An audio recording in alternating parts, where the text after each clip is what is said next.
Think about the person you talk to the most every day. Who comes to your mind first? Your partner, your best friend, your parents? What if I tell you it's none of them?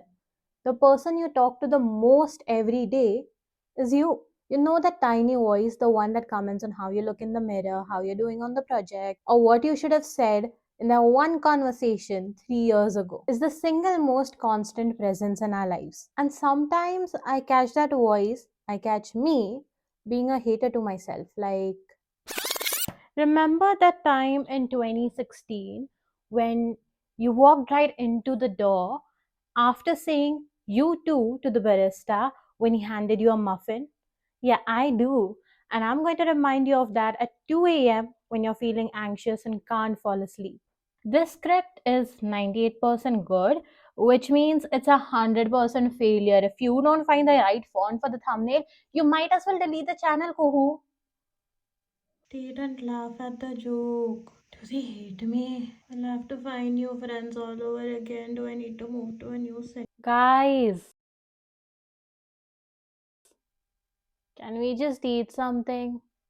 Today we're talking about self talk, or as I like to call it, the unsolicited podcast running in my head that I can't unsubscribe to. It's loud, it's judgmental, it has zero sponsors, but somehow it just won't shut down. Turns out our brains aren't actually trying to bully us, they're just stuck in Stone Age because evolutionarily we are wired with a negativity bias. Our ancestors who ignored a rustle in the bushes maybe couldn't have survived because that little rustle could have been a tiger hiding.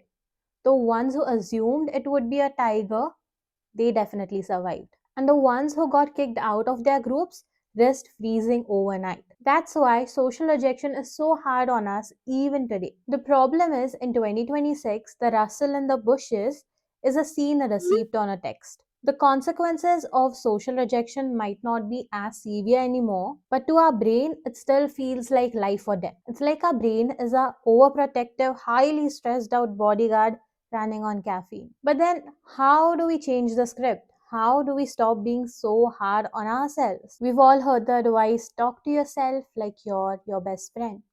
But my best friends tend to be brutally honest with me. And also, sometimes it feels fake to talk to yourself like you would to your best friend. On those days when it feels fake, unnatural to talk to myself kindly or hype myself up, because if you're having a bad day, it doesn't really help to just switch it directly to, oh, you're doing amazing.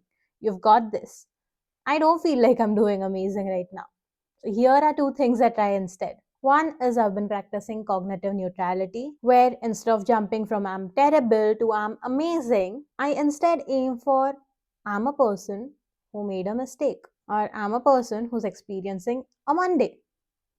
It's factual, it's boring, and sometimes boring can be safe. Another trick is referring to myself in third person, like, Kuhu, you're just overwhelmed right now. This creates psychological distance. It turns me from the victim of the thought to an observer of the thought. And naming the emotion helps reduce the intensity of it and instead helps me think more rationally. Your self talk is the one voice you're stuck with, basically. There's no escaping how you talk to yourself because it's going to be there no matter what. You might be able to go away on a vacation for a few days and ignore what anyone else has to say to you, but you can't ignore what you are saying to yourself. So it really does matter how you talk to yourself. The first step is to just be aware of how are you talking to yourself. Are you talking to yourself in a very negative manner? Is it positive? Is it neutral? And what would you rather aim for? A quick but important note.